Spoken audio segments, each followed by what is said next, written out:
Monsieur Samba Karandiaï, président du mouvement La Troisième Voie, bonjour. Mes salutations à tous les Sénégalais, tous les internautes de Sénégal7.com. La Commission nationale de recensement des votes a révélé les résultats provisoires issus des élections législatives qui donnent 82 députés à Benno Bokk Yakaar et à Yewwi Wallu 80 députés. Le bureau de l'Assemblée nationale devrait être installé. Quels pourraient être les blocages qui pourraient survenir durant l'installation de ce bureau? La première analyse qu'on fait, c'est au niveau du blocage au niveau de l'Assemblée nationale par rapport, par exemple, aux titulaires de Benno Bokk Yakaar qui n'ont pas de suppléant. Aucun d'entre eux ne peut aujourd'hui faire partie d'un gouvernement ou d'un poste de l'exécutif sans démissionner. En temps normal, une liste complète titulaire-suppléant. Quand un titulaire est appelé dans l'exécutif, c'est son suppléant qui prend la place. C'est ça le rôle du suppléant. En cas de décès, c'est le suppléant qui prend la place. Bon, maintenant qu'on ne nous dise pas qu'il y aura une remontée en bas, d'en haut. Parce que ça, ce n'est pas le règlement intérieur de l'Assemblée nationale. Il y a une remontée d'en bas en haut quand le titulaire est démissionnaire. C'est la même chose aujourd'hui, par exemple, pour le blocage de l'Assemblée nationale. Quand ils vont convoquer le plus âgé de l'Assemblée nationale et le plus jeune de l'Assemblée nationale pour composer le bureau de l'Assemblée nationale, Benno Bokk Yakaar ne dispose que de 82 sièges.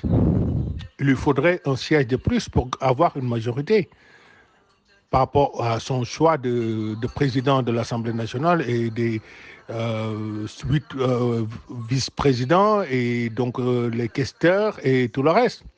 Soit il s'entend avec quelqu'un des 3 mousquetaires qui sont Bokk Gis Gis, Pape Diop, qui sont les serviteurs Pape Djibril Fall, qui sont Aar Sénégal, donc Thierno Alassane Sall, ou bien ça va être Yewwi Askan Wi qui va, avec ces 3 voix-là, imposer un bureau à l'Assemblée nationale. D'accord. Alors, quelle lecture avez-vous de ces élections législatives-là? Vous savez, cette élection, il y a 3 lectures. La première lecture qu'on se fait, c'est le taux d'abstention. Sur 7 500 000 et quelques mille, je pense, inscrits, il y a 3 millions et quelques, moins de 4 millions qui ont voté. Je ne précise pas les chiffres. Hein. Sur ces 3 et quelques millions qui ont voté, cela ne représente pas du tout une majorité déjà du corps électoral. Et ça ne représente pas du tout la majorité des 20 millions de Sénégalais. On me parle des cartes d'électeurs en souffrance. La question qu'on se pose aujourd'hui, c'est que le Sénégal fait plus de 20 millions, peut-être 20 millions d'habitants. Qu'est-ce qui fait que sur 20 millions d'habitants, il n'y a que 7 millions et quelques, moins de 8 millions de Sénégalais qui sont inscrits sur le fichier électoral? On me parle donc de la souffrance des cartes électeurs dans les préfectures, les commissariats de police. Mais est-ce qu'on peut savoir, il y a combien de ces cartes qui appartiennent peut-être à des gens qui sont déjà écroués, qui sont en prison? Il y a combien de cartes qui appartiennent à des Sénégalais qui ont pris les bateaux, qui sont partis, les clandestins, ailleurs? Tout cela peut montrer que ces cartes en souffrance n'ont pas encore donc preneur. Par contre, ceux qui sont au Sénégal et qui ne sont pas allés chercher leur carte d'électeur, il faudrait que l'État puisse trouver une solution pour dire. D'ailleurs, il faut savoir que ces cartes d'électeurs sont combinées avec la carte nationale d'identité. C'est une paire de cartes, c'est une même carte. Donc, je pense qu'il y a des citoyens sénégalais qui savent qu'au Sénégal aujourd'hui, quand on n'a pas sa pièce d'identité, on risque peut-être des contrôles de la nuit où on ne peut pas peut-être faire grand-chose dans les banques, les choses. Bon, tout ça, c'est des informations civiques qui a échappé à l'exécutif. Ce sont des enseignements qu'il faut donner aux Sénégalais.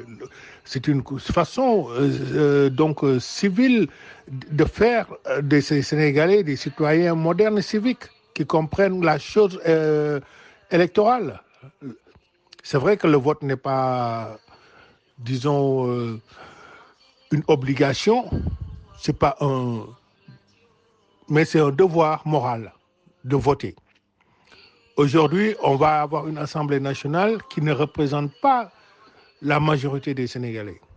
Et dans cette Assemblée nationale, quelque chose qui est inédite, c'est la première fois qu'on laisse une élection se faire avec des listes amputées. Une liste sans ses suppléants, une liste sans ses titulaires. Et aujourd'hui, toute cette précipitation pour faire les élections le 31 juillet à temps issu va peut-être nous amener vers d'autres blocages. Ce qu'il faut noter, le premier blocage, ce sera sûrement la composition du bureau de l'Assemblée nationale. Voilà, ça c'est sûr. Maintenant, je pense que en ce qui concerne, par exemple, le leadership de Ousmane Sonko, qui a mené la campagne de A à Z pour Yewwi Askan Wi Wallu, il doit se poser les questions. C'est quoi le résultat des brûles de casserole s'il y a cette abstention? Ceux qui ont fait les brûles de casserole, pourquoi ils n'ont pas voté pour lui, pour sa coalition? La question qu'on se pose aussi, c'est ces caravanes, ces shows de meeting qui drainaient les populations, où sont passés ces gens le dimanche, le jour du vote? Donc, il faut faire le distinguo entre l'électeur militant qui a sa carte d'électeur, qui accompagne un programme, un leader politique, un parti politique, une coalition, et qui est déterminé à soutenir cette coalition pour voter. Alors, la question du Raw Gadou aussi pose problème, selon vous? Le Raw Gadou, la liste majoritaire, c'est vraiment une injustice dans la mesure où vous vous imaginez, par exemple, la ville de Dakar, Barthélémy Toye Dias, qui arrive, par exemple, avec un nombre de voix important. Et s'il y a Alioune Ndoye qui arrive derrière Barthélémy Dias avec une voix de moins, c'est Barthélémy qui récupère tous les sièges. Quelle est la solution donc? Il faudrait une autre chambre. Le Sénat est une nécessité aujourd'hui au Sénégal. Parce que ça pourra faire quoi? Une dose de proportionnelle dans la majoritaire départementale pour dire que celui qui est deuxième, arrivé à un niveau de voix, il peut avoir un sénateur. Et ça, c'est la démocratie personnalisée.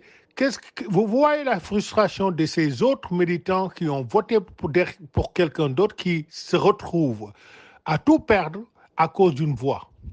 Parce que c'est le Raw Gadou. Il faudrait qu'il y ait une nouvelle chambre qui fasse que ces mêmes personnes puissent aujourd'hui être ailleurs.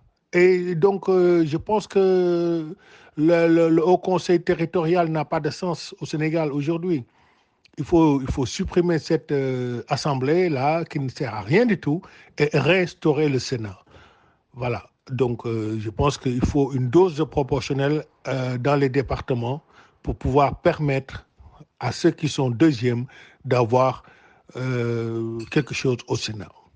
Que peut-on aujourd'hui attendre de la nouvelle Assemblée nationale de la 14e législature? Je pense que ce qu'il faut retenir, c'est que c'est la démocratie du Sénégal qui a gagné, c'est le peuple sénégalais qui a gagné, et que rien ne vaut que la paix. Et je pense que les Sénégalais aujourd'hui vont attendre de cette nouvelle Assemblée nationale, qui est quand même inédite. C'est la première fois que l'exécutif n'a pas une majorité écrasante ou claire, nette.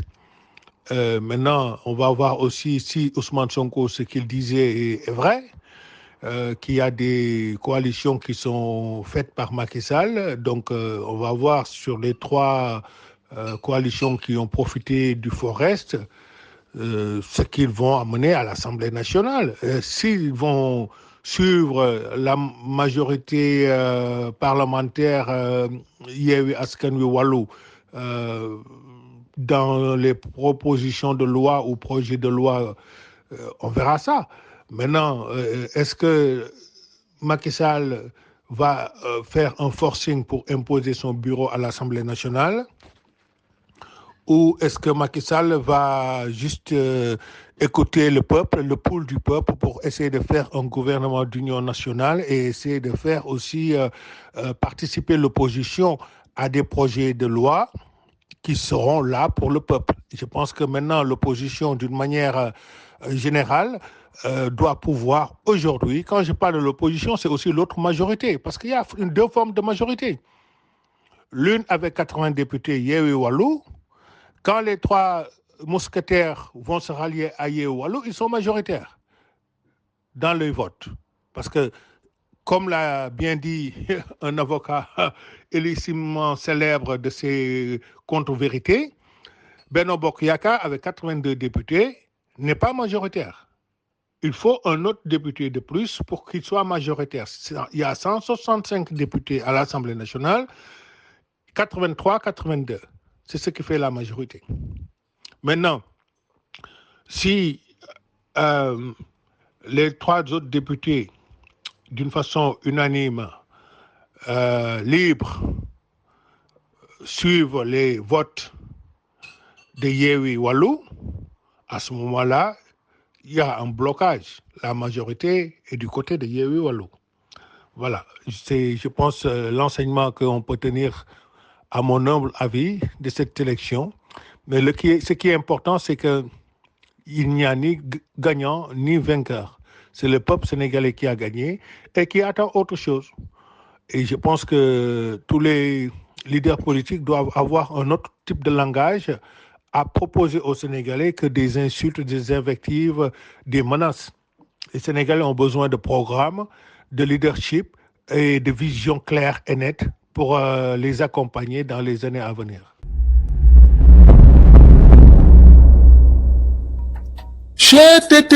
mais yow sa waay yow fu ñu la fekk yaa ngi ci kanamu ordinateur bi wala sa kanamu tablette ba sa téléphone portable lu xew.